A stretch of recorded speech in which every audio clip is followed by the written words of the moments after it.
నియమం అంటే నిబంధన ప్రకారము, దైవ చట్ట ప్రకారము, క్రమ పద్ధతిలో పోరాడాలి.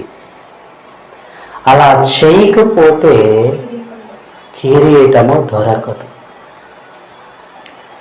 ఎందుకు పోరాటం చేయాలంటే నవమి కాలము యుద్ధకాలం, అంటే శత్రుశాసం ఉంటున్న కాలం ఇది, అంత్యకాలం ఇది. అంటే శత్రువు మన మీద తన ఖడ్గమునెత్తి కాచుకు కూర్చున్న కాలం. కనుక నువ్వు పోరాడినప్పుడు తెలివిగా నియమము ప్రకారముగా నిబంధనల ప్రకారముగా దైవ చట్ట ప్రకారముగా, ఆ మూడిటి ప్రకారముగా నువ్వు పోరాడుకుంటే నీకు కిరీటము దక్కదు.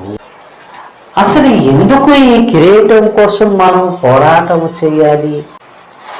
ప్రకటన గ్రంథము 19వ అధ్యాయము 19వ వచనం, మరియు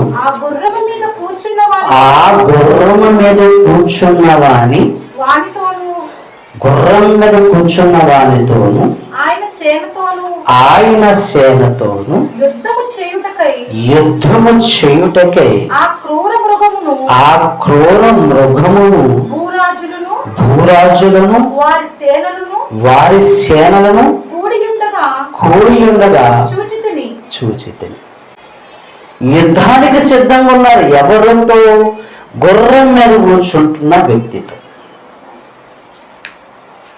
ఆయన ఎవరు? ప్రభు అయిన యేసుక్రీస్తు వారితో, ఆయన నమ్మిన ప్రజలతో యుద్ధం చేయాలట. ఇప్పుడు ఈ యుద్ధములో నువ్వు గెలిస్తే కిరీటం దొరుకుతుంది.